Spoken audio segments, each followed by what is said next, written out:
Ever hear of The Wolf of Wall Street? It's not just a great movie. That guy, played by Leonardo DiCaprio, is a living, breathing, real life person, and he actually wrote the book on how to sell. So if you work in sales or are thinking about getting into it, this video is for you. And even if you don't work in sales, you may still want to pay attention because knowing how to sell is one of these master skills that can apply to just about any situation where you're trying to be convincing or persuasive. The book is called The Way of the Wolf by Jordan Belfort. It completely elevated my sales game, and it can do the same for you. Now, I'll cover about 6 key lessons from the book here in this video, but first, if we're just meeting, my name is Woody, and I have about 17 cumulative years in sales experience. I've won awards for my employers for exceeding sales goals while also keeping my customers happy. My goal here is to give you the highlights from this amazing book on sales while injecting it with a bit of my own experience. So let's dive in. Lesson number 1, the straight line system. Jordan Belfort's straight line system is a sales framework designed to make the process of selling feel more straightforward and structured, especially for beginners. The core idea is to guide the conversation in a straight line from the very start of the sale all the way through to the closing of the sale, minimizing any detours or distractions. Here's a breakdown that simplifies the approach. Imagine the start of a sales conversation on the left side of the straight line and closing the deal on the right side. Your goal is to keep the conversation moving forward along the straight line without getting sidetracked. Now, imagine 2 more lines, one just above and one just below the main straight line. If we're on the main line, you are the one doing the talking. If we're venturing towards either of the other lines, the customer or prospect or buyer is doing the talking. But the conversation is still on topic as it pertains to the sale. I would say that any conversation happening within this space is inbounds and is moving the sale forward. Now, once in a while, your customer is going to veer way off track and out of bounds. This happens, and you just have to know how to reel them back in and keep the sale on track by getting back to the straight line in the middle. Key lesson number 2 is unlocking the buying combination. In every sale, there are 5 key factors that influence whether a person will agree to buy or not. The first 3 have to do with certainty, meaning how certain the buyer is about the product. They need to believe that the product is high quality and meets their needs. How certain they are about you, the salesperson. They need to trust you and feel that you are competent, honest, and have their best interests in mind. And then how certain are they about the company that you work for, that you're selling for? They need to have confidence in the company standing behind the product. The fourth factor is the buyer's action threshold. Generally, this is how easy or difficult it is for the buyer to say yes to any buying decision. Everyone is different here. We all know someone who pinches pennies and won't buy anything they don't need for basic survival, but we probably also know people who tap to pay like there's no tomorrow. Everyone has a different action threshold when it comes to parting with their money. The fifth factor is the pain threshold. And I don't mean pain like you just burned your hand on a hot stove, unless of course you're selling burn gel. But what I'm talking about is psychological pain. People buy things that solve problems for them because problems are painful. But everyone has a different threshold for how much of that psychological pain they can tolerate when it comes to spending their money in order to fix the problem. Now, all 5 of these key factors are not binary, meaning they aren't yes or no, on or off. Rather, they're all on some kind of sliding scale. Your goal as a seller is to increase the buyer's level of certainty when it comes to the first 3 things, meaning the certainty of the product, the certainty of you as the seller, and the certainty of the company. And you do this through the course of conversation on the straight line.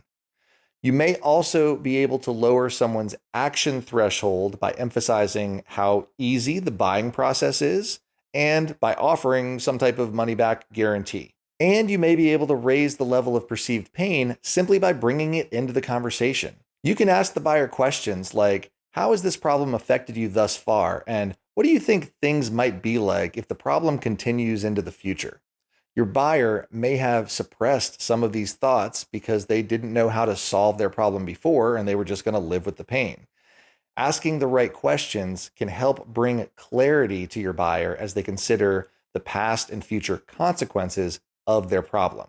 Now, to be clear, I am not saying to amplify anything artificially. It is never okay to lie or manipulate someone by misleading them. Rather, you must move your buyer on these key factors either by stating truths or by asking questions by which their answers will help guide them in the right direction. Never compromise your ethics just to make a sale. And on that note, have you ever had a sales experience where the salesperson really helped you solve a problem? How did it make you feel? Let me know in the comments, and please consider subscribing to the channel if you want more content like this video. Lesson number 3 is tonality and body language. So tonality and body language are two of the most important factors when it comes to sales. They apply to everything you say and do across the entirety of the straight line process. When it comes to communication, only 10% has to do with the actual words that come out of your mouth. The other 90% is covered by tonality and body language. Tonality is the way in which you say your words. Saying different phrases with different tonalities will ultimately convey different meanings. So, for example, take the sentence, "I didn't say he quit his job." Now, depending on which word you put the emphasis on, it completely changes the meaning of the sentence. I could say, "I didn't say he quit his job." Or I could say, "I didn't say he quit his job." Or I could say, "I didn't say he quit his job." Or "I didn't say he quit his job." See, with different tonalities, the sentence has the exact same words, but has entirely different meanings. Now, for more on tonality, you really need to check out the audiobook version of Way of the Wolf, which I'll link in the description below. But if this video gets 100 likes, then I will do a follow-up part 2, and we're going to talk just about tonality. Now, body language is important too, and there are many nuances, but here are just a few quick points. Don't stand too close to your buyer. Give them about 3 feet of space, but you can break this rule briefly if you're looking at something together with the buyer, such as paperwork on the table or something on your phone or tablet. Make sure to smile and make eye contact about 70% of the time. You don't want to be making direct eye contact like 100% of the time, or it'll freak them out. But also, if you don't make enough eye contact, they're not really going to trust you, or they're going to think that you're too shy. Now, if the buyer is the opposite sex as you, they might be more comfortable if you face them straight on while you're talking. But if they're the same sex, they might prefer if you stand kind of offset and just at a slight angle to them so that you're not facing them directly, even if your head's tilted and you're looking at them. Also, you generally want to keep your arms open and your hands out of your pockets, and typically hands above the waist is good. And this is kind of the most important part of this. Body language alone will not win you the sale, but getting it wrong will absolutely lose you the sale. So be mindful and adapt as needed. Key lesson number 4 is using micro commitments. So micro commitments are small yeses or moments of agreement that keep the customer engaged and inch them closer to making the final commitment to buy. Asking simple questions that align with their needs, like, "Does this sound like something that would make your life easier?" is a great way to get these micro commitments without heavy pressure.